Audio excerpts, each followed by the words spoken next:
दोस्तों, इंसान का शरीर रहस्यों से भरा है। हमारे शरीर के अंदर के हर ऑर्गन अपना काम सही तरीके से करके हमें जिंदा रखते हैं।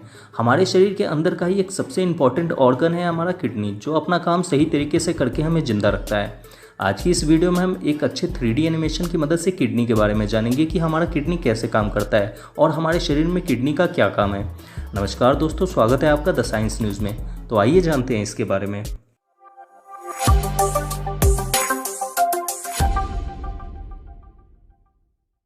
दोस्तों, तो पहले हम किडनी के स्ट्रक्चर, इसके पार्ट और इसके काम के बारे में जानेंगे और फिर जानेंगे किडनी कैसे काम करता है। तो चलिए पहले किडनी के स्ट्रक्चर, इसके पार्ट और इसके काम को देखते हैं। किडनी हमारे शरीर में फेफड़े और लीवर के ठीक नीचे पीठ की साइड में होती है। किडनी सेम के बीज या राजमा के शेप का होता है। जहाँ तक इसके साइज़ की बात है तो इसका साइज़ हर इंसान के उसके मुट्ठी के बराबर होता है। यानी कि अगर आप अपने हाथ की मुट्ठी को देखोगे तो आपके हाथ की मुट्ठी का जो साइज़ होगा वही साइज़ आपकी किडनी का भी होता है। किडनी का मेन काम हमारे शरीर में खून को साफ करना है और शरीर में पानी और क्षार की मात्रा को कंट्रोल करके यूरिन यानी पेशाब को बनाना है। किडनी हमारे शरीर में हमारे खून को साफ करके उसमें से अमोनिया, यूरिया और भी हमारे खून में मौजूद हानिकारक पदार्थ को यूरिन के थ्रू शरीर से बाहर निकाल देता है। किडनी हमारे खून में मौजूद पानी को सोखकर उसी से यूरिन बनाता है। जब हम किडनी को देखेंगे तो हमें किडनी से दो ब्लड वेन यानी नसें जुड़ी हुई दिखाई देगी। एक से अशुद्ध खून किडनी के अंदर जाता है और दूसरे से शुद्ध खून बाहर आता है। किडनी से एक और पतली सी पाइप नीचे की तरफ निकली हुई होती है, इसे यूरेटर कहते हैं। इसी यूरेटर से किडनी के अंदर बना हुआ यूरिन बाहर निकलता है और ये यूरिन नीचे जाकर ब्लैडर में जमा होता रहता है। ये ब्लैडर लगभग 500 ml तक यूरिन को स्टोर करके रख सकता है। जब ब्लैडर में 300 ml तक यूरिन इकट्ठा हो जाता है तब हमें हल्का होने का मन करने लगता है। किडनी के ऊपर टोपी के शेप में दो ग्लैंड यानी ग्रंथियाँ जुड़ी होती है। इन ग्रंथियों को एड्रेनल ग्लैंड कहते हैं। एड्रेनल ग्लैंड से हमारे शरीर के लिए बहुत ही इंपॉर्टेंट हार्मोन रिलीज होता रहता है। चलिए अब किडनी के भागों को देखते हैं। जब हम किडनी को खोलेंगे तब हमें उसमें मेन 4 पार्ट दिखाई देंगे। पहला ये कवर वाला भाग जिसे रेनल कैप्सूल कहते हैं। दूसरा ये गोल वाला भाग जिसे मेडुला कहते हैं। तीसरा ये यूरेटर से जुड़ा हुआ भाग जिसे पेल्विस कहते हैं और चौथा ये बीच वाला भाग जिसे कॉर्टेक्स कहते हैं। किडनी का सबसे इंपॉर्टेंट पार्ट यही कॉर्टेक्स है। इसी कॉर्टेक्स से हमारा ब्लड साफ होता है। आप देख सकते हैं कि इस कॉर्टेक्स से ब्लड के बहुत पतली पतली नसें जुड़ी हुई है।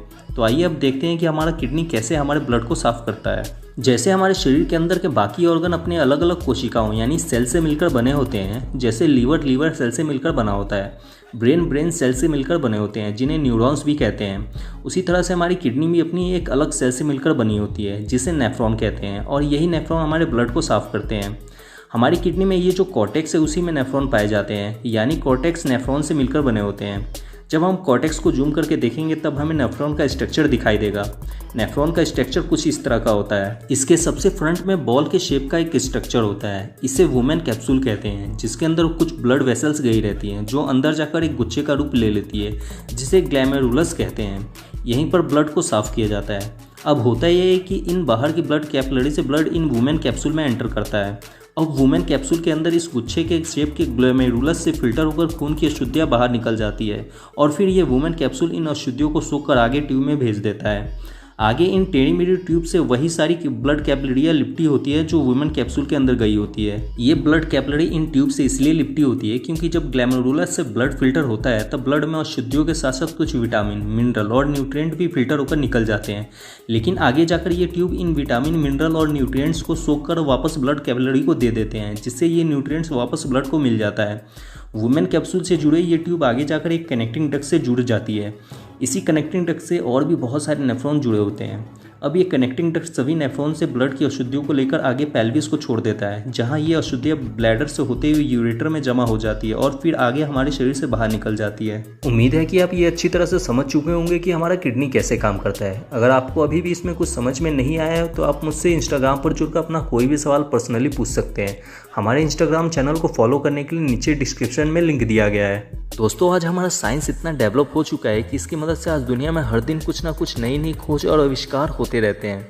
ऐसी ही नई नई खोज और आविष्कार की जानकारी से हमेशा अपने आप को अपडेट रखने के लिए आप सब्सक्राइब कर सकते हैं हमारे नए चैनल साइंस न्यूज़ टीवी को।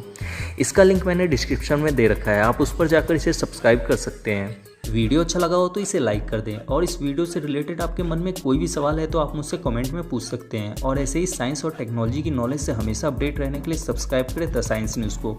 Thanks for watching friends.